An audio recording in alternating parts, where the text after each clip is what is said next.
Héctor Recalde. Que me perdone Cristina, porque le pedimos muchísimo, ya hizo tanto y sigue haciendo, tanto en lo personal como en lo familiar, que mucho pedirle, ¿no?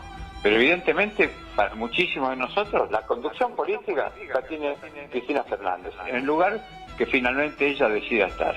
Luisa Culió. Sí. Por supuesto que voy a votar a Cristina y se presenta. Por ahora hay que trabajar para que pueda presentarse. Solamente el compromiso individual diario de cuerpo y alma puede lograr una patria justa, libre y soberana. Mempo Giardinelli. La apoyo, la espero, la quiero, la respeto. Me parece que es una esperanza para la República y no soy el único, creo que somos muchísimo lo que pensamos esto. Mientras sea la esperanza, yo seguiré a esa esperanza. Radio Caput. Y si hay que dar la vida, daremos la vida. Por eso que no hay causa más noble. Esas cosas.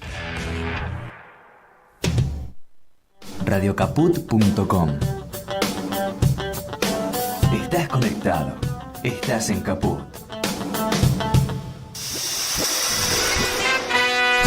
Bienvenidas, bienvenidos a Memoria en Rojo, Amarillo y Morado. Un programa de la ARMH Argentina con la conducción de Nadia Mallorquín y Gladys Avellaneda.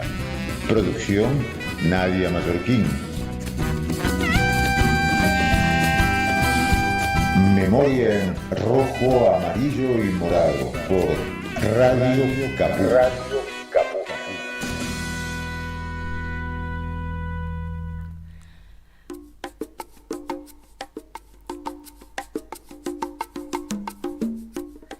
Buenas tardes, bienvenidas, bienvenides, bienvenidos a un nuevo programa de Memoria en Rojo, Amarillo y Morado.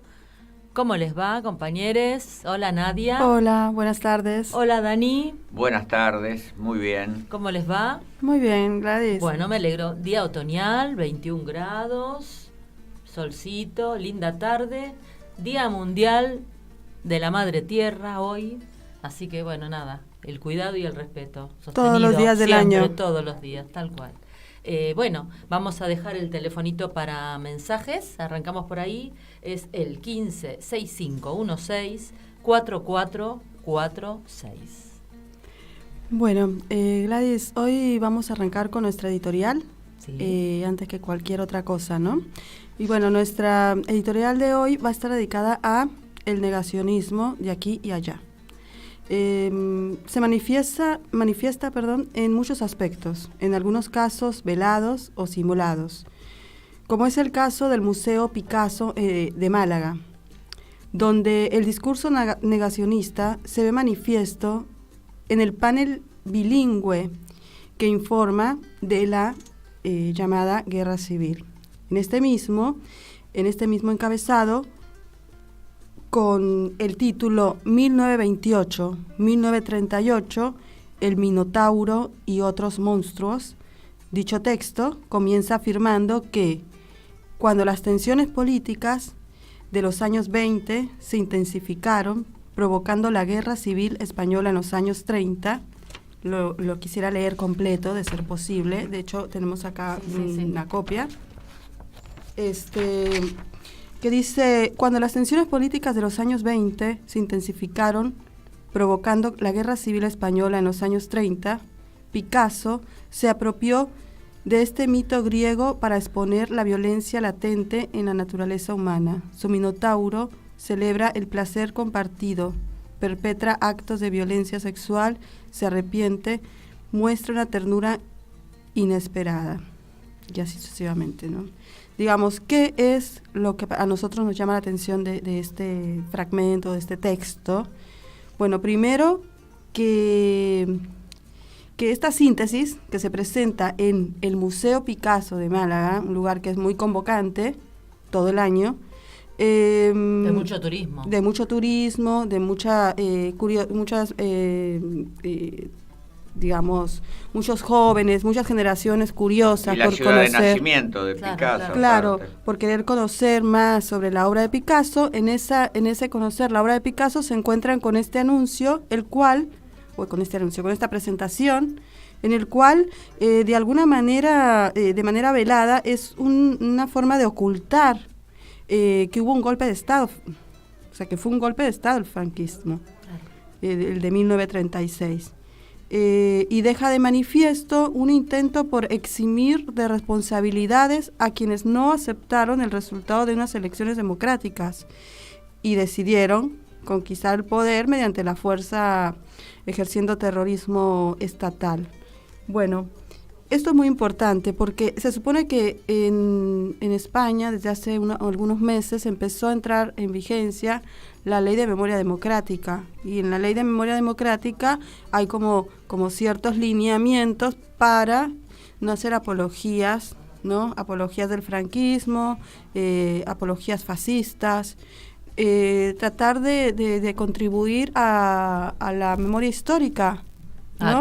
Aclarar cómo fue la historia. Incluso, bueno, a cuestionar algunos términos como estos que se plantean acá. Lo que ocurre es que hay cierta propensión a, como se llama guerra civil, casi automáticamente adosarle un conflicto absurdo entre hermanos, un matadero en el interior de España, y como repartiendo responsabilidades. Los dos bandos, se dice bando, los dos bandos se exterminaron mutuamente en la guerra. Me hace acordar a ese tipo de planteos que están muy presentes, incluso en personas e historiadores que no son franquistas, que distan de serlo y sin embargo tienen esa impronta de la locura trágica, que es como algunos bautizaron o motejaron a la guerra civil, ¿no? Que fue una locura trágica. No fue una locura trágica, sin duda lo fue, pero hay unos causantes claros de que ese conflicto se desencadenara. Claro, bueno, y volviendo a este tema, ¿no? de los discursos negacionistas, ¿por qué nos genera ruido, nos hace ruido? Bueno, porque es un lugar, como lo dijimos anteriormente, que es muy convocante, que hay mucha circulación de gente, de poblaciones, extranjeros, nacionales, niños, jóvenes, adultos que se llevan una versión transgiversada del hecho, ¿no? Entonces, es cuestionable, por supuesto que sí. ¿Cuántas personas pasan a visitar este museo? ¿Cuáles son los efectos, digamos, que tendría esta desinformación?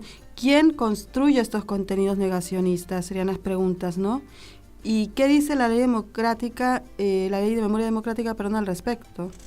Bueno, son muchas preguntas que ya se van a ir, seguramente van a estar debatiéndose porque ya hay organismos de memoria histórica que están poniendo el dedo en la llaga. Bueno, eso por un lado, ¿no? Bueno, hablando de las visitas que tiene el museo de Picasso, el Museo Picasso de Málaga tiene, según algunos datos, ¿no? En el 2019 alcanzó una cifra de más de 700.000 visitantes. Es uno de los museos más visitados en España, en la parte de Andalucía. Y por otro lado, hablando de discursos negacionistas, bueno, lo que pasó también acá en la semana pasada, no sé si ustedes escucharon algo al respecto, sobre un grupo de ¿cómo se llama?, de activistas de derechos humanos que querían participar en la Feria del Libro de acá de Buenos Aires, haciendo una convocatoria, una mesa redonda sobre los derechos humanos y el Estado de Derecho en los países del Río de la Plata. En este evento, que era para el 4 de mayo, que por suerte lo descartaron, baja, sí. Claro, lo auspiciaban los familiares de quienes se presentan como prisioneros políticos del Uruguay. Le hace detenidos por crímenes de lesa humanidad del lado argentino. Y estaban como uno de los convocantes la Unión de Promociones, que se creó en el 2005 en las vísperas de la reapertura de los juicios. Según el anuncio que circulaban, las organizaciones pro impunidad, se esperaban presentaciones de los escritores José de Angelo y Álvaro Alfonso. Pues ellos lo que quieren hablar es sobre negar las desapariciones forzadas en la última dictadura. Aparte, ese nombre Unión de Promociones remite en apariencia a distintas promociones de oficiales de alguna de las Fuerzas Armadas. Claro. Me imagino que responde a eso. Bueno, es lamentable, sí, pero ¿qué vamos a hacer? ¿Qué se hace? Bueno, ¿no? Desde las organizaciones. Bueno, por ejemplo, la esto, organización ¿no? popular. Se estuvo alerta, se supo, se bajó. Se bajó, claro. Sí, esas cosas. Eso, así es. Bueno, por eso. Creo que hay que estar muy atentos y atentas a este tipo de discursos negacionistas. Y también, bueno, en el caso de España, hay que estar encima. Sí, también, totalmente, para que la verdadera historia salga a la luz como tiene que ser. Así es. Bueno, vamos a hablar un poquito sobre los logros de la Segunda República. Ah, bueno. Dale. Vos, Gladys. Ah, bueno. Con la aprobación de la Constitución de la Segunda República Española, se llevaron a cabo reformas políticas para reducir, por ejemplo, la influencia de la Iglesia Católica sobre los poderes del Estado. Se reconoció el sufragio universal y el derecho de las mujeres a votar. Se aprobaron leyes sociales, como la del divorcio, y se mejoraron las condiciones laborales de los trabajadores. Además, el gobierno de Manuel Azaña, ¿no? Era Manuel Azaña, sí. Puso en marcha una reforma educativa para reducir las cifras del analfabetismo, que afectaba aproximadamente el 30% de la población, sobre todo en el ámbito rural, y se previó la construcción de mucha cantidad de escuelas públicas. Se impulsaron también las misiones pedagógicas, un proyecto educativo vinculado a la institución libre de enseñanza, que promovía el saber y la cultura popular entre los distintos pueblos y territorios de España. El objetivo era acabar con la desigualdad social que existía en el país, tratando de ir por todos los flancos, ¿no es cierto? Desde lo laboral, desde lo territorial, desde lo educativo, desde, esto de la ampliación de derechos. La ampliación de derechos y dejar la intervención de la Iglesia. Claro. ¿No? Que siempre metía como algunas cositas que la Iglesia que no era protagonista de la educación, del servicio educativo y en particular en la escuela secundaria. Tanto es así que si uno lee la biografía de los dirigentes republicanos, salvo aquellos que estudiaron en la Institución Libre de Enseñanza, que era laica, pero privada igualmente, prácticamente todos los demás estudiaron en alguna escuela religiosa. Por ejemplo, Manuel Azaña, que estudió con Agustinos del Escorial, un colegio de allí. Así que era un dominio muy fuerte de la Iglesia sobre la enseñanza.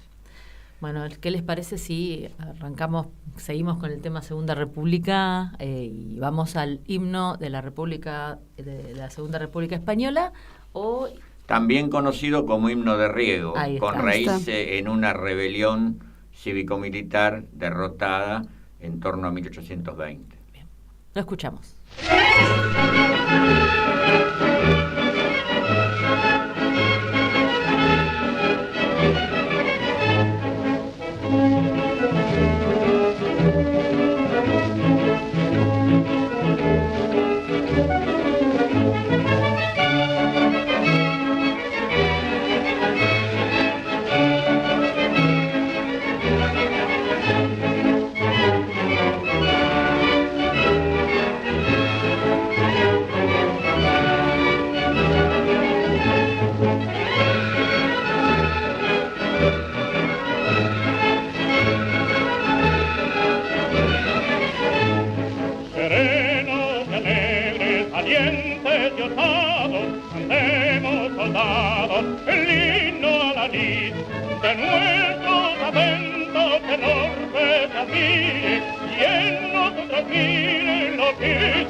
aliento y arruge el cañón.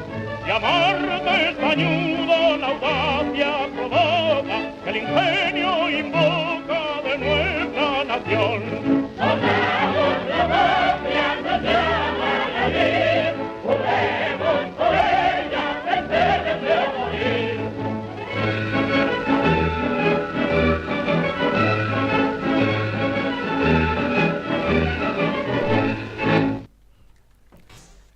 Bien, bueno, hermoso lo que escuchamos.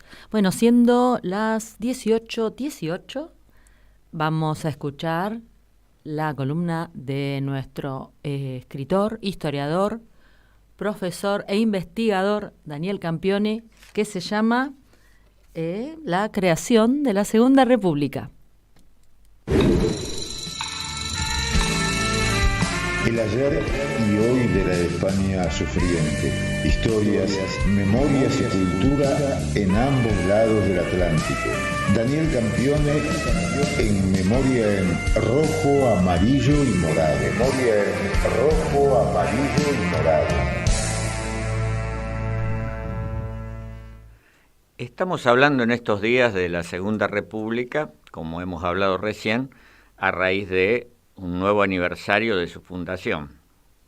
Siempre es bueno recordarlo, 14 de abril de 1931. Una república que duró 5 años si consideramos hasta el momento en que se desata un golpe cívico-militar que finalmente va a terminar con la república, o bien 8 si tomamos hasta la derrota final, la caída de Madrid concretamente, ya en abril de 1939, el 1 de abril, uno de los infaustos feriados que instauró luego el régimen franquista. Ahora bien, ¿qué existía en España como régimen político antes de la Segunda República? De 1923 a 1930 hubo una dictadura, la dictadura de Miguel Primo de Rivera. No confundir con el fundador de Falange, su hijo, José Antonio Primo de Rivera. Miguel Primo de Rivera era un militar de máxima graduación, un capitán general, que desde su ciudad de Barcelona organizó con anuencia del rey un golpe de Estado que lo colocó al frente del gobierno español, con el rey como garante y legitimador de esa dictadura. La monarquía que llega a 1931 venía desprestigiada con justicia por haber avalado la figura del monarca, un régimen de fuerza, un régimen autoritario, que incluso tenía inspiración en el fascismo italiano. Se atribuye al rey haber dicho respecto a Primo de Rivera, este es mi Mussolini. En realidad no era una figura afín a Mussolini la de Miguel Primo de Rivera, sino que era un militarote al viejo estilo que encontró atractivo dar un golpe y después encontró más atractivo todavía quedarse en el poder, porque su primer discurso era vamos a hacer un reordenamiento y enseguida llamaremos elecciones. Estuvo 7 años, un poquito más que un breve reordenamiento. No hubo elecciones. No hubo elecciones.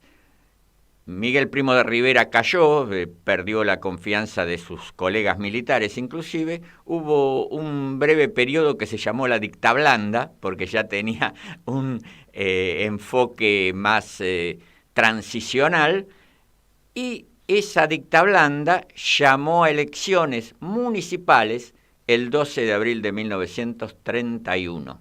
Elecciones municipales que fueron tomadas por el propio régimen como una especie de sondeo de la opinión general de España. A ver la gente qué piensa. Claro, porque en términos formales eran nada más que unas elecciones municipales, de concejales, era lo que se elegía.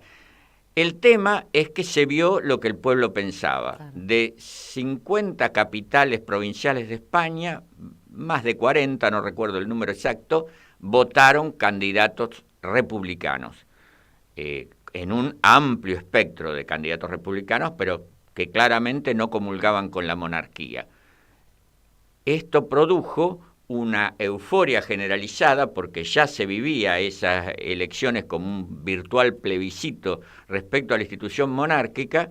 La población salió a las calles en muchas ciudades de la República de España. Claro. Se proclamó la República en Eibar, en el País Vasco, en Jaca, que había sido el lugar de una rebelión que fue reprimida de modo sangriento unos meses antes, y en algún lugar más, hasta que rápidamente se suscita la proclamación de la República en Madrid. ¿Y quiénes van a asumir el gobierno? Lo que hasta el día anterior se había conocido como el Comité Revolucionario, que habían organizado, mal, porque fue un fracaso, habían organizado a fines de 1930 un pronunciamiento militar con intención de derribar a la monarquía. Ese Comité Revolucionario lo integraban un grupo de personalidades que iban desde el republicanismo de derecha, que mencionamos el otro día, sí, hasta el socialismo. La cuestión es que este Comité Revolucionario, que tenía origen en un pacto interpartidario llamado Pacto de San Sebastián, pasa a ser el gobierno provisional de la República, destinado a llamar ahora sí a unas elecciones generales, claro, de todos los niveles, elecciones que iban a constituir un Congreso que al mismo tiempo fueran cortes constituyentes en el lenguaje español. Así que ahí dio inicio el gobierno todavía provisional de la Segunda República, que se iba a convertir hacia fin del año 1931 en un gobierno ya establecido, ya elegido, ya con plena legitimidad, y que además extraía una legitimidad adicional de la amplitud en la constitución de ese gobierno. En la constitución de ese gobierno iban desde la derecha, representada sobre todo con Niceto Alcalá Zamora, hasta 3 ministros socialistas, entre los que se contaban los 2 máximos dirigentes del socialismo, Indalecio Prieto, la gran cabeza política del partido, y Francisco Largo Caballero, el principal dirigente sindical, que, como suele ocurrir, disputaban a brazo partido entre sí la conducción del partido y de la central sindical. Y ambos se saboteaban mutuamente a placer. Lamentable. Esto era así, no hay que idealizar el periodo republicano, que pero tuvo... Pero quédate con una cosa y pasar tuvo la logros importantísimos. Lo mismo que es válido decir que la Segunda República Española no fue una revolución, no fue una transformación social desde la base, fue un proceso reformista, pero esto no debe ir en menoscabo de la alta valoración de la República, claro, porque sin romper las relaciones sociales básicas o sin transformar de raíz las relaciones sociales básicas, sí produjo una serie de innovaciones que para España eran una ruptura, al menos con los peores, o un intento de ruptura con los peores rasgos del pasado. No solamente eso, sino que era una avanzada enorme, ¿no?, en relación a muchas otras a nivel mundial. Sí, fue una de las constituciones más progresivas de aquella época. En el periodo entre las 2 guerras mundiales, aproximadamente, se dictaron muchas constituciones importantes, sobre todo en países que antes no tenían un régimen democrático parlamentario. Es muy recordada la Constitución de la República de Weimar en Alemania, que es inmediatamente posterior a la Guerra Mundial, la Constitución de Austria, redactada por juristas de fama mundial, entre ellos Hans Kelsen, que es una figura imperecedera del derecho, y en el continente americano la de México, sucesiva a la revolución que dio por tierra con la larga dictadura de Porfirio Díaz. En esa gama de constituciones progresivas con contenido social, que reconocían los derechos de los trabajadores, que aceptaban el voto femenino, que restringían los derechos de la Iglesia, tenían un contenido más bien laico, en esa serie se inscribe con todo derecho la Constitución de la República Española. Y asimismo, la Constitución republicana tuvo un desarrollo que buscó un cierto consenso, que algunos lo critican y otros lo ven como un factor valorable de la República. El hecho es que había sectores sociales muy, ¿cómo podríamos decir?, muy seguros de sus objetivos, que estaban contra la República y que enseguida empezaron a conspirar contra el nuevo régimen. A los pocos meses de instaurada la República, tuvieron, por ejemplo, que expulsar del país por llamado abierto a desconocer el nuevo régimen de Pedro Segura, que era nada menos que el cardenal primado de la Iglesia española. Y un poco tiempo después, ya lo hemos mencionado el otro día, hubo un intento de golpe encabezado por un general, José Sanjurjo, que no era exactamente monárquico. O sea, esto también hay que tenerlo en cuenta. No era un debate entre monárquicos y republicanos. Era una lucha, sobre todo, entre las clases dominantes españolas y el resto de la sociedad. Privilegios versus derechos. Terratenientes, banqueros, grandes industriales, grandes comerciantes. Ese era el núcleo del enfrentamiento contra este gobierno que se proclamaba a sí mismo Conjunción Republicana Socialista. Estos eran antirrepublicanos y sobre todo antisocialistas y antiobreros. Decía que lo encabezó un general no precisamente monárquico, José Sanjurjo, que fue apresado y fue inicialmente condenado a muerte y después se le conmutó la pena en el entendimiento de que la clara derrota de ese golpe terminaba con el ciclo español de golpes de Estado. Juan Negrín, que después sería presidente del Consejo de Gobierno hasta la misma caída de la República, dictaminó que con ese tipo de actitud de haberle conmutado la pena de muerte a Sanjurjo, con un propósito humanista y bien intencionado, se sembraba la semilla de nuevos pronunciamientos. Lamentablemente, Juan Negrín tuvo razón. La historia confirmó que se incubaba una rebelión posterior, esta vez exitosa. El gran periodo de la República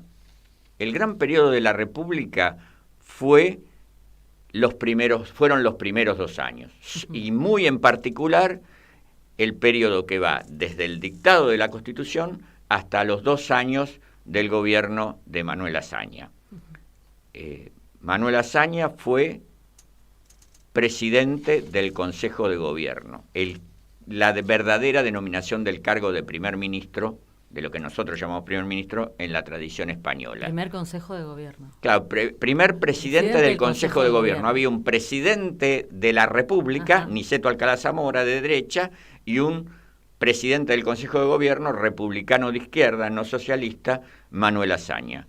Mientras duró el gobierno de Azaña, con muchos claroscuros, hubo rebeliones anarquistas que fueron reprimidas, etcétera, no pensar en un escenario de paz, pero al haber renovación del poder legislativo español, los republicanos de izquierda y los socialistas pierden las elecciones y ahí comienza lo que luego se va a llamar el bienio negro, porque es un gobierno que intenta tirar para atrás los principales logros de la República. No lo alcanza del todo y 2 años después, otra vez, en febrero de 1936, va a triunfar el Frente Popular y va a asumir un gobierno en una situación social más radicalizada. El gobierno era moderado, lo que radicalizaba era la situación social, pero esa es otra historia porque ya ingresa en el periodo previo a el golpe militar y a la guerra y a la llamada Guerra de España, que vamos a tener que ver en alguna otra ocasión. Sí, por supuesto, podemos continuar. Bueno, Daniel, muchas gracias. Bien, nos vamos a un temita musical. ¿Qué les parece? ¿Cómo no? Vamos a escuchar Canción de Soldados de María José Liergo.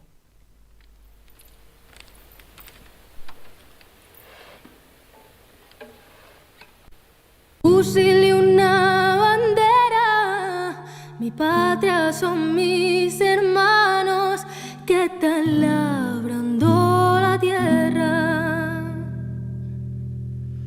Mi patria son mis hermanos que están labrando la tierra, mientras aquí nos enseñan cómo se mata en la guerra.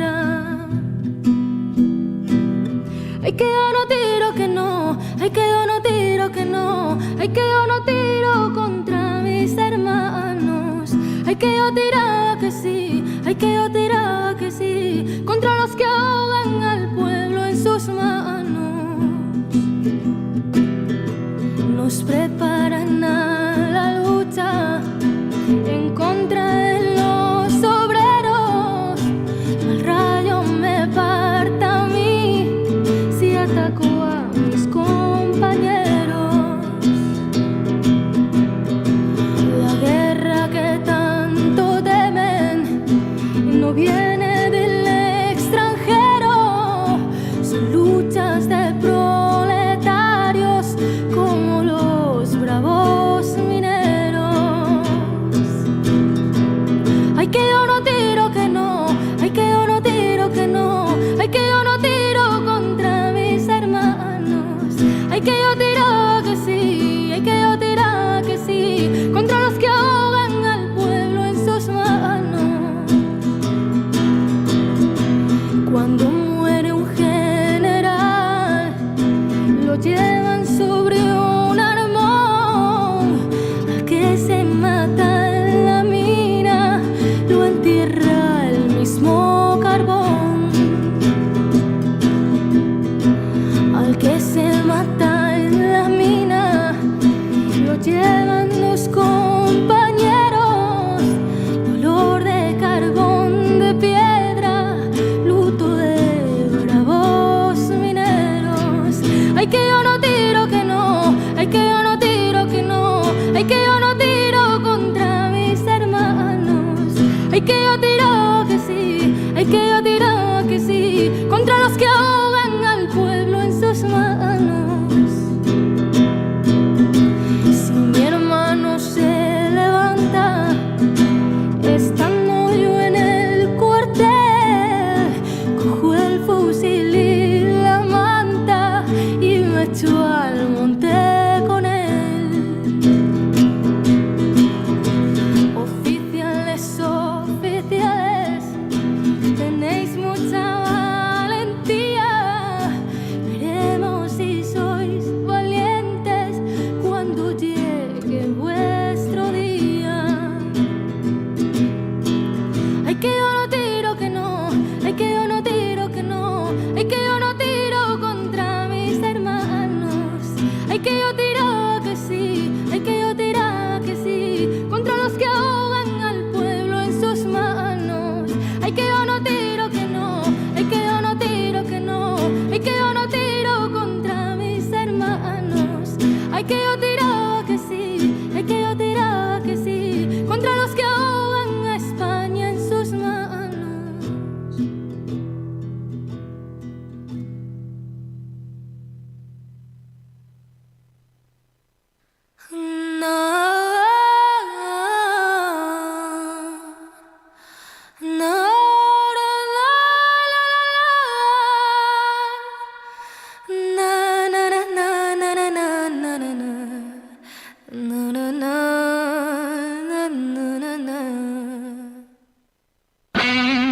En Caput estamos con el padre Paco, que para mí es un placer y un honor.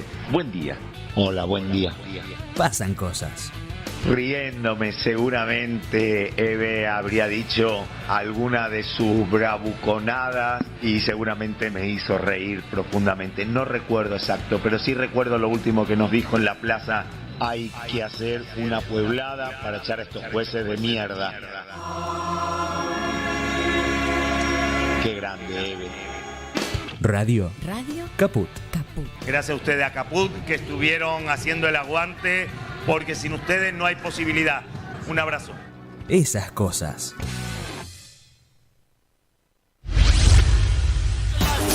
Para que sepas lo que pasó, lo que está pasando y lo que va a pasar. Recontra Caput. Lunes a viernes a partir de las 11 en Caput.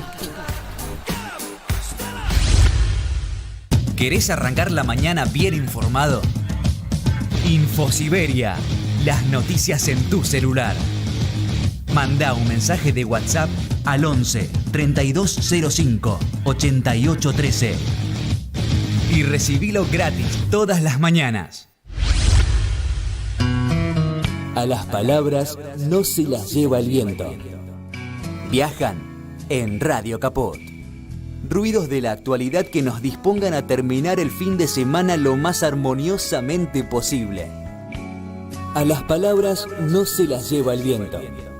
Los domingos a las 6 de la tarde. En Caput. Mandanos un WhatsApp. Mandanos Sarasa y Noticias. 11 65 16 44 46.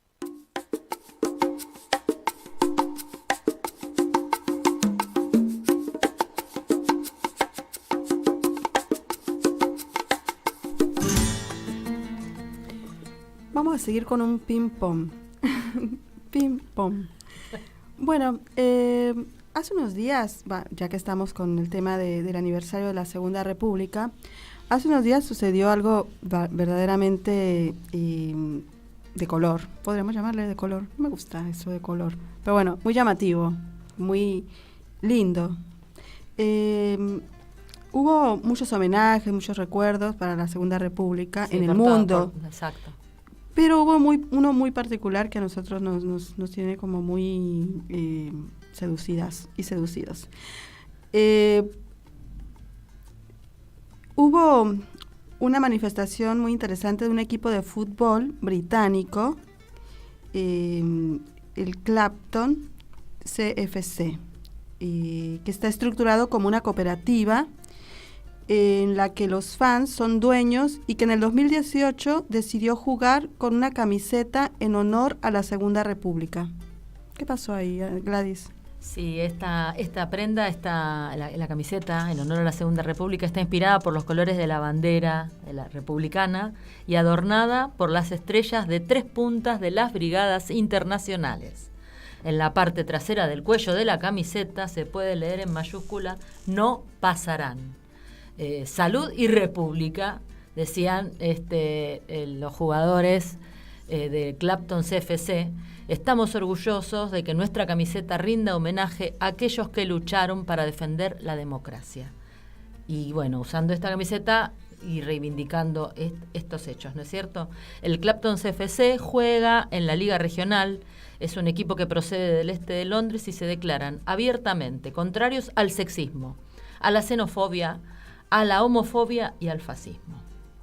Y quienes le hacen la camiseta también es una empresa que solo se los suministran los materiales a pequeños clubes antirracistas y usan materiales de origen ético y cuentan con trabajadores con salarios justos. Es una nota de color, es un recuerdo, nos hace recordar mucho también el tema de los brigadistas, o sea, todo enlaza seguramente. Y bueno, vamos a ver si en algún momento podemos hacer alguna entrevista. Estuvimos, ¿no? Sí. Estuvimos por ahí, estamos ahí intentando hacer un acercamiento. Sí, sí. Para ver si nos pueden enviar las remeras, por un lado. No es la idea. Pero acá, más que nada... Acá el operador también adhiere. Pero más que nada es curiosidad de ver si podemos hacer una entrevista, alguna charla. Sí, aparte la presencia de las brigadas internacionales en la propia camiseta tiene seguramente mucho que ver con la gran importancia de voluntarios británicos en la guerra, porque se suele pensar en los estadounidenses, pero había también canadienses y británicos en gran número, así que seguramente viene de allí. Bueno, tarea para el hogar tenemos ya. Así es. Bueno, un 19 de abril del 2005, el ex marino Adolfo Silingo era condenado en Madrid a 640 años de prisión. Así es. El año pasado también estuvimos profundizando bastante en la historia del ex marino Adolfo Silingo, que fue la primera sentencia con el acusado presente de un tribunal extranjero contra un represor argentino por violaciones a los derechos humanos durante la última dictadura. También y es importante resaltarlo, fue la primera vez que en estos casos se aplicó el principio de jurisdicción universal. Esto implicó que no solo se investigaron los crímenes cometidos contra ciudadanos y ciudadanas españoles, sino en base a los principios del derecho internacional, el plan militar para eliminar a todos aquel considerado subversivo. Esta es la culminación de un proceso que en su momento, se inició gracias a que el pueblo argentino salió a la calle. En ese momento, que fue un momento histórico, sobrevivientes de la Escuela de Mecánica de la Armada, ex-EXMA, muchos de ellos estuvieron presentes. Es un momento, verdaderamente un momento histórico, sobre todo porque, no sé si recuerdan que el año pasado estuvimos comentando cómo se dieron los hechos, cómo fue que se dio la denuncia original, la relación o el vínculo con el fiscal español Carlos Castresana, luego de ver por televisión la masiva movilización que se hizo en Buenos Aires el 24 de marzo de 1996, justamente al cumplirse 20 años del golpe de Estado. Es un momento, digamos, es un antes y un después de este hecho. Así es. Bueno. Bien. Primo de Rivera, fuera del Valle. La familia de José Antonio Primo de Rivera, el hijo, creador de la Falange, ya había solicitado al abad del Valle de los Caídos y a la Dirección General de la Consejería de Salud de la Comunidad de Madrid la exhumación de los restos mortales del fundador de la Falange, que se encuentran en la Basílica Mayor del Valle de Cuelgamuros. Este jueves el gobierno le ha puesto fecha. Será este lunes, 24 de abril, y una vez exhumados los restos, la familia decidirá dónde serán depositados. José Antonio Primo de Rivera recibirá sepultura en un cementerio sagrado de acuerdo con el rito católico, y la familia tiene una tumba en el cementerio San Isidro en Madrid. Los restos de José Antonio Primo de Rivera llegaron a la basílica en noviembre de 1939, procedente de Alicante, donde fue ejecutado. Y en abril de 1959, cuando se inauguró el Valle, el dictador Francisco Franco lo invita a la familia a que lo lleven allá. Ahora, los restos de Primo de Rivera se suman, ¿no? Esta exhumación se suma a la de Francisco Franco, ¿no? Que era que se hizo también, creo que no recuerdo. Sí, hace un par de años. El caso tiene una diferencia porque el Valle de los Caídos estaba pensado como monumento a los caídos. Primo de Rivera fue fusilado durante el conflicto español. Franco era una intrusión absurda porque murió 40 años después del final de la guerra. Así que José Antonio encuadraba en víctima de la guerra, aunque no era caído en combate, era fusilado después de un juicio. Pero lo de Franco era injustificable, inadmisible. No entraba para nada ahí. Y bueno, y también esto habla, ¿no?, de la ley de memoria democrática. Memoria democrática, que también está en eso previsto prohibir que las organizaciones hagan apología del fascismo. O sea, hay que como ajustar varios puntos de esa ley, ¿no es cierto? Sí. Porque hay, por ejemplo, está la Fundación Francisco Franco en el punto de mira de este tema, ¿no es claro. Cierto? Bueno, y lo que mencionábamos también anteriormente en la editorial, ¿no? Los discursos sesgados, negacionistas, sesgados, diciendo o no aclarando o no diciendo directamente, ¿no?, las cosas, negándolas. Claro. Bueno, ¿tenemos una actividad? Tenemos una actividad próximo martes en el Centro Cultural de la Cooperación, en Avenida Corrientes 1543, perdón.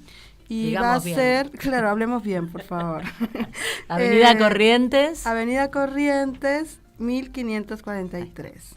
Bueno, va a ser una charla de memoria republicana y querella argentina a las 19 horas, donde va a estar, entre otros, vamos a contar con la participación de Adolfo Pérez Esquivel, de Adriana Fernández, de Daniel Campione. Que Claudio Capuano Capuano y Cecilia Rosetto. Y por ahí algún mensajito de Norita Cortiñas. Esperemos que así sea. Están invitados, invitadas, invitades quienes nos escuchan. Bien. Bueno, ahora tenemos que hacer la pregunta de rigor. ¿Qué estás leyendo, Daniel? Contanos. Les cuento. Es un libro, Los girasoles ciegos, de un escritor que solo fue autor de este libro. Ajá. Alberto Méndez, un hombre que falleció bastante prematuramente, que estuvo en la industria editorial durante toda su vida, pero solo tuvo como obra literaria, ya en su edad madura, esta serie de 4 relatos que se titulan cada uno Primera derrota, segunda derrota, tercera derrota, cuarta derrota. Después cada uno tiene su título, entre ellos el último que se llama Los girasoles ciegos. Pero quería señalar esto de las derrotas porque comienza el libro el 1 de abril de 1939 y se extiende hasta 1942. O sea, marca la tenebrosa continuidad del régimen franquista una vez que se apodera de toda España. Los 2 primeros relatos transcurren entre un fusilado al que no matan en el fusilamiento y después se encarcelan, ese es el primero. El segundo narra el horrible ámbito de una cárcel franquista. El tercero, la historia de una pareja, que el hombre es poeta, y que mueren en una desesperada fuga hacia Francia, con todo en contra, con un bebé en brazos. Y el último relato, el que da título al libro, y que a mi juicio es una obra maestra, el libro fue premiado, le dieron el Premio Nacional de Narrativa de España, el último relato es la historia de un topo, que eran los topos, aquellas personas que estaban muchas veces dentro de sus propias casas, este es el caso, escondidas de la posible captura de la represión. Se suponía que no estaban allí, clandestinidad absoluta, y en el caso del profesor y traductor que está como topo en este relato Los girasoles ciegos, pasa por muerto. La mujer se dice viuda, parece que murió en la guerra, y él está allí encerrado. Para no abundar en el argumento, quisiera señalar sí una cuestión. Los personajes son el niño, hijo del topo, la mujer y un aspirante a sacerdote, que al mismo tiempo ha sido combatiente en la cruzada, como decían los franquistas. Es decir, que tenía 2 rasgos básicos para abusar de su poder en la pequeña escala que se le daba. Todavía no era ni siquiera sacerdote, era diácono. Bien, el que desata el nudo trágico del último relato es este sacerdote, que es profesor de la escuela donde está el niño y que siente una atracción no precisamente espiritual por la madre del niño. Esto lo lleva a cometer algunos pequeños desaguisados que después terminan siendo un gran desaguisado. Así que allí tenemos sintetizado el amor por los intelectuales del autor, que pinta a 2 de sus protagonistas, el poeta y el topo, traductor y profesor.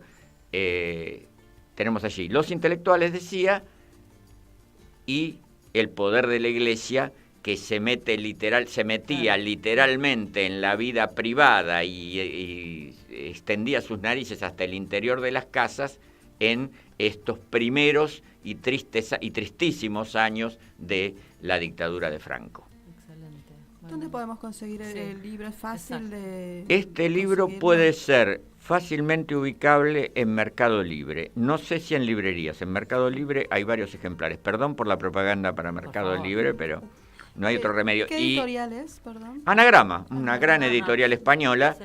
Y además hay otra forma de acercarse a este texto, sobre todo al último cuento, que es una película, también llamada Los girasoles ciegos, que cuenta con guión de Rafael Ascona, quizás el mayor maestro del guión en España, al menos del guión en clave de comedia o irónica, aunque este es un tema de otra prosapia, y José Luis Cuerda, también un gran director español. La película es de 2008 y está completa en YouTube, acceso libre de cualquiera. Y una última cosa, nadie piense que se va a amargar leyendo sobre hechos tan tristes y se retraiga de la lectura por eso, porque Méndez, el autor, le da una impronta, lo trata de una manera que se hace llevadero, incluso lo intolerable, incluso lo espeluznante. Claro. Así que muy recomendable lectura a mi juicio. Genial. Muy bien, gracias Daniel, qué linda recomendación. Me encanta el título del libro. ¿Te había quedado algo en el tintero sobre María Luisa Carnelli? Porque convengamos que el programa pasado estuvimos a las apuradas. Sí, ocurre que hemos hablado poco y nada de su faceta de autora de letras de tango. Uh-huh. Lo que hizo bajo seudónimo, imperativos de la época. No me acuerdo si ya los mencionamos, pero volvemos en todo caso. Ella firmaba Luis Mario, su nombre invertido y masculinizado, claro, o Mario Castro, que era el nombre de su hijo. Con esos seudónimos escribió una larga serie de letras de tango, algunos de los cuales fueron grandes éxitos. Uno de ellos, Cuando llora la milonga, en la voz de Carlos Gardel, y otro, Se va la vida, que es más personal, ella misma lo decía así, más personal porque María Luisa le da a una mujer el protagonismo en la letra de la canción, y además esa mujer no es el típico personaje femenino del tango de la época, estamos hablando de la década del 20, década del 30, que era la mujer perdida, milonguita, sí, mano a mano, Margot. No, esta es una mujer que justamente decide, o mejor dicho, le dice la voz del tango, le aconseja que se dé a la buena vida y basta de virtud y de esperar no se sabe qué. Así que tiene una mirada que era la de María Luisa Carnelli en su propia vida, de no ajustarse a la imagen tradicional de madre de familia, de esposa devota, de todo lo que sabemos que era la recomendación social para las mujeres de la época. Consulta, María Luisa Carnelli, escribe letras de tango, ¿previo a ir a España o lo hace antes y sobre a la todo vuelta? Previo a ir a España. Creo que escribe tangos hasta los años 50, pero sus grandes éxitos son de la década del 20-30. Por eso llega a cantar Cuando llora la milonga y también otro tango llamado Pal Cambalache, lo llega a grabar Gardel. Y este otro que mencionaba, Se va la vida, lo canta Azucena Maizani, una de las grandes cancionistas de la época de oro de las mujeres que cantaban tango, que allí estaban Ada Falcón, Libertad Lamarque, Mercedes Simón, etc. Se va la vida, en la voz de Azucena Maizani, fue durante mucho tiempo lo que hoy diríamos su gran hit. En aquella época se decía su caballito de batalla o la pieza fuerte de su repertorio. Okay. Bueno, nos estamos Estamos despidiendo. En la conducción estuvimos quien les habla, Gladys Avellaneda, Nadia Mallorquín y el profe Daniel Campione. Nuestros columnistas, Adriana Fernández, Daniel Campione, Alba Pereira, Lancilotto, Maya Haidt, Constanza Filgueira, y desde el otro lado del Atlántico, Juan Miguel Vaquero, Susana Falcón, Jorge Fonseca y Soledad Delgado. En la producción, Nadia Mallorquín. Esto fue Memoria en Rojo, Amarillo y Morado, un programa de la RMH Argentina, todos los sábados a las 19 por Radio Caput. Le agradecemos al Chino Román, por favor, por haber y continuar la operación. Excelente, como siempre. Y ahora nos vamos a despedir con un tema musical de María Luisa Carnelli llamado Se va la vida, interpretado por Azucena Maizani. Salud y República.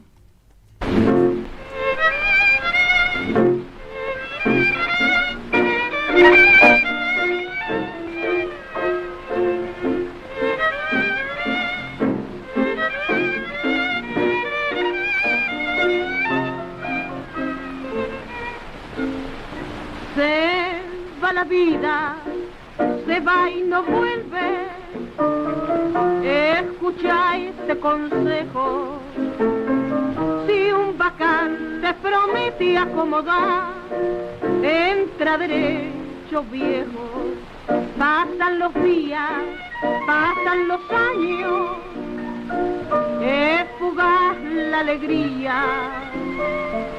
No penses en dolor ni en virtud, viví tu juventud. Yo quiero, muchacha, que al fin mostré la hilacha y al misio recuerdo le dé un golpe de hacha. Decí pa' que querés llorar un amor y morir tal vez de desesperanza. No regues la flor de un sueño infeliz, porque a lo mejor la suerte te alcanza si te decidís. Se va la vida, se va y no vuelve. Escucha este consejo: si un bacán te promete acomodar, entra derecho viejo. Se va la vida, ¿quién la detiene? Si ni Dios la sujeta. Lo mejor es vivirla y largar las penas a rodar.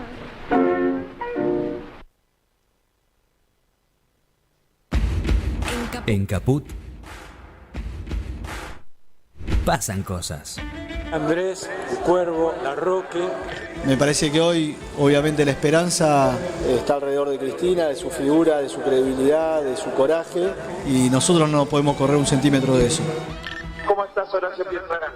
La verdad que hoy veo en Cristina la única que nunca gobernó para las corporaciones y solamente para el pueblo, y quiero que sea candidata. Creo que como gran parte de la ciudadanía queremos que pase eso. Es lo que el pueblo quiere y es lo que vamos a seguir intentando que suceda a todo lo que sea necesario. Diputado Juan Marino. De hacer un gran acto multitudinario el 25 de mayo, en la 9 de julio, donde ella tome finalmente la definición que ella considere mejor. Somos muchas y muchos los que queremos que ella sea la candidata. Es con vos al frente. Jorge Ferraresi. Nosotros somos una cantidad de compañeros convencidos que Cristina debe ser candidata, generar este volumen de acciones que van escalando y hasta que Cristina considere y entienda que es la única que puede representar al pueblo, un pueblo que necesita respuesta de un estadista, y la única en la Argentina que está en condiciones de hacerlo es Cristina Fernández de Kirchner. Guado de Pedro. El pueblo dice: basta de la utilización del Poder Judicial para resolver las cuestiones que no se pueden resolver en las urnas. Radio Caput. El pueblo dice no a la proscripción de Cristina. Esas cosas. América Latina bajo ataque. El golpismo perpetuo. ¿Qué pasa, che?